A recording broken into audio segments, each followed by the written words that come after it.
Hi everyone, I'm Amanda Sugai, and I participated in the 2013 P&T competition for the opioid Nucynta. Why did I participate? I view the P&T competition as somewhat of a rite of passage for PharmDs to land an industry internship. What did I gain? I got just that. No one in my team wanted to do the health econ section, and I took care of it, so that helped me land my health econ internship at Genentech.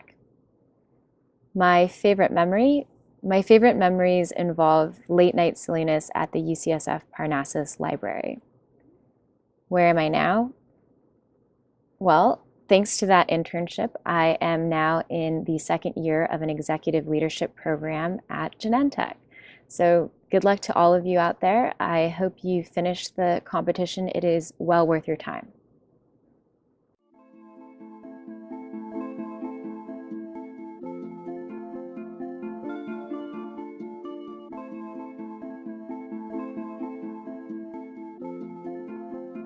I participated in the P&T competition my P1 year, and then my P2 year I went on to be the P&T competition coordinator. I participated in the P&T competition when I was a P1 during fall and winter quarter. I did the P&T competition last year as a P1. I only participated in the P&T competition my third year. My P1 year I was busy doing the business plan competition. I didn't want to do both and do both badly. I participated my P1 year of winter 2016. I participated in P&T because one of my life mentors kind of recommended that I experience this aspect of pharmacy out. Before pharmacy school, I had a heavy retail background, and I was always interested as to why certain drugs were covered by insurance and why they weren't. So I wanted to kind of find out more information about the back end happenings of why drugs were covered and weren't covered. You know, formularies, insurance, and pharmaceutical and therapeutics is just something that I was just oblivious to. I didn't realize that it really existed. I didn't realize pharmacists had a role in it at all. Just the fact that I didn't know anything about it, just really made me even more curious about it. The purpose of it is to assign value to a product. And I felt like that is a very important skill, not only in pharmacy, in business, in all aspects of life when you're making value-based decisions. Well, I went to the info session and I didn't know anything about the P&T competition, but I thought it was really interesting and something completely new that I hadn't heard about. I definitely gained a lot by participating in P&T. I feel like the skills that you gain throughout the competition aren't necessarily skills that you'll gain from a lot of the classes that you have at UCSF. Particularly, I never had much experience in economics and interpreting cost effectiveness data. So I definitely gained that through the P&T competition. In pharmacy school, you learn a lot of different things. Ooh, managed care, ooh, value-based purchasing, insurance, etc. So they're all over the place, and what P&T did was it really brought everything into perspective and kind of showed why knowing study design, economics, clinical guidelines, why all of those things are important. And when you apply it, you really come out of pharmacy school really knowing what it's all about. Honestly, for me, first year was kind of straightforward. It's doable, and you would always hear more about what P2 and P3 year is going to be like. So that's why I wanted to do P&T for my first year, and that really set the threshold for my the amount of stress I can handle, I think. Whenever I go into work or get exposed to insurance policies and whatnot, I now think about the background work that is taken to play, because although managed care makes a huge part of pharmacy, we don't really learn about it in pharmacy school. Also, how to evaluate different parts of a medication, such as efficacy, safety, cost effectiveness, because those were things I never had to analyze prior to this project or presentation or competition, and it was really interesting learning how to put each of those pieces together into a giant monograph and summarize everything that we found and present it to judges. So it's a lot of communication skills, learning how to work as a team.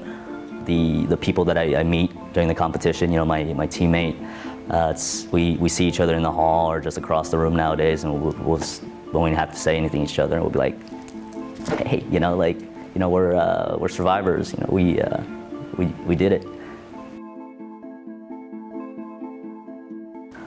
One of them, as horrible as it sounds, is all the late nights we spent in either Hearst 316 or S rooms. I remember in January we spent probably every single night there and weekends, frequently until 2 or 3 in the morning. I remember taking naps there at 1 in the morning. And as horrible as that sounds, it was with my team members in my group of 3 or my group of 4. So it was like we were all in it together and all suffering through it together, but learning at the same time. So those late nights were pretty memorable. I was able to work with my classmates, being that we were all just P1s experiencing this massive project without knowing anything about managed care or having any background of it was a great experience because we all got to learn from each other's skill sets and past experiences. So we were really hard on ourselves, but then later on when we were celebrating being done with the competition and we found out that we actually placed second at the local competition, we felt so proud of ourselves, and that's kind of when it hit us that wow, we completed this huge project in a relatively short amount of time, and not only did we complete it, but we were successful in it, and placing second was more than we could have ever hoped for. Staying up until 1 o'clock in the morning with my teammates, and we're just at the brink of insanity almost. But it was exhilarating just to know that everything was coming down to the finish line, and then we were actually going to submit everything in time. It didn't seem possible at one point in time, but we did it, baby steps. And we crawled to the finish line, and we did pretty well, I think. When we finished the competition, and just me, Jack, George, and Chris, just chilling at midnight after we presented nationally and just drinking whiskey and just talking about it. That was like the best experience ever. So P&T is a really big deal in industry, in AMCP. If people know you've done P&T, they know you know what it's all about. I've gotten interviews for a lot of positions where the last question was, so did you do P&T? And when I answered no, it was kind of like a ding on my interview.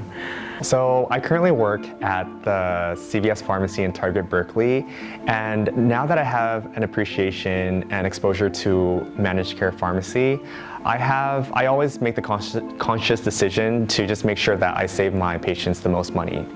Having this appreciation really allowed me to take the extra step and overall be a part of this link in the chain of saving healthcare money in general. I am also currently a peer educator, which is a program at UCSF where students get trained to teach other health professionals about cost-effective prescribing. And I think my experience at P&T really helped me secure my spot as a peer educator. So I'm still very much so involved in how to make drugs more cost-effective, and I apply that not only to my retail internship, but also now as a peer educator, I look forward to using the skills that I gained through P&T to further go on in that venture. I'm not quite sure what I want to do yet, but I'm thinking one of two things. Either one, going straight into something managed care or industry related, or going into something more clinical and ending up in managed care / industry. And I don't think I definitely would not have known that I was interested in managed care / industry if I had not done the pharmacy and therapeutics competition, because I honestly had no idea what managed care was. And afterwards, I realized that I really like the more non-traditional role, a more population-based. The tool set that P&T will give you is something that's going to make you really scrutinize the things that you read, which is, I think that's a great tool to come out with at the end of this. Even if you don't go into managed care, you know, your ability to scrutinize articles, you know, your ability to look for all kinds of resources will definitely be honed. Biggest advice that I have is just to try to be as organized as you can with the competition from the get-go. Once you get your team assigned, just be very clear on the expectations that you have, not only for yourself personally in the competition, but for yourself as a team. And then very early on, be sure to divide up the work as best that you can. Obviously, the information that you have going into the competition isn't going to be necessarily, you won't be able to foresee everything, and it is sort of... If you do the P&T competition, it's going to seem impossible, but just keep reading the articles. You know, it's not going to make sense the first time ever. It might not even make sense the third time, but by the fifth time, you're gonna know it like the back of your hand. So stick at it. Just finish.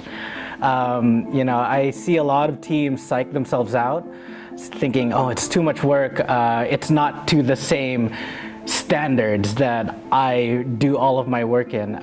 Your P1 year, you really just want to get experience, and you want to see the lay of the land, so that when you go through your P2 year, your P3 year, while you're taking these classes like study design, health economics, etc., it starts to click and make sense. And you know, if you do it your third year, you could just hit the ground running and get a finished product right away.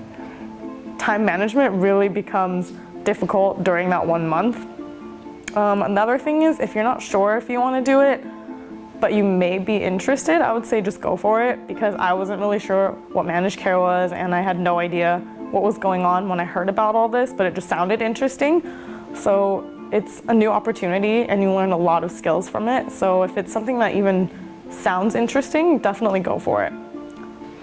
P1s, if I could offer you any advice, it would be that to join an organization first where you can really make yourself grow personally and professionally, but also to join one other organization that you don't really know much about.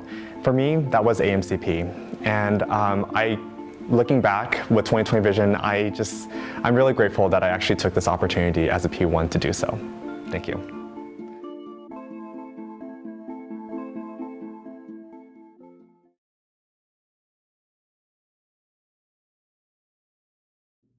Hi, my name is Claire Nichols, and I am AMCP President-elect and one of your P&T coordinators. And my name is Ling Wang, and I am also one of your P&T coordinators. Both of us are sorry we couldn't make it there today. We really wish we could be there, but we are at AMCP Nexus conference in Maryland. Woo! Yay! We do hope that you enjoyed the past P&T competitors' perspectives of competing in the competition. We also are both past competitors, and here we are now as coordinators because we love it so much. No, but all jokes aside, we're excited that you're interested, and we look forward to meeting and speaking with all of you. And if you guys have any questions, feel free to reach out to any of the P&T coordinators, Claire, Annie, Elaine, or myself. And we hope to see you there for the first class for the P&T elective on October 25th. And thank you for listening. Bye.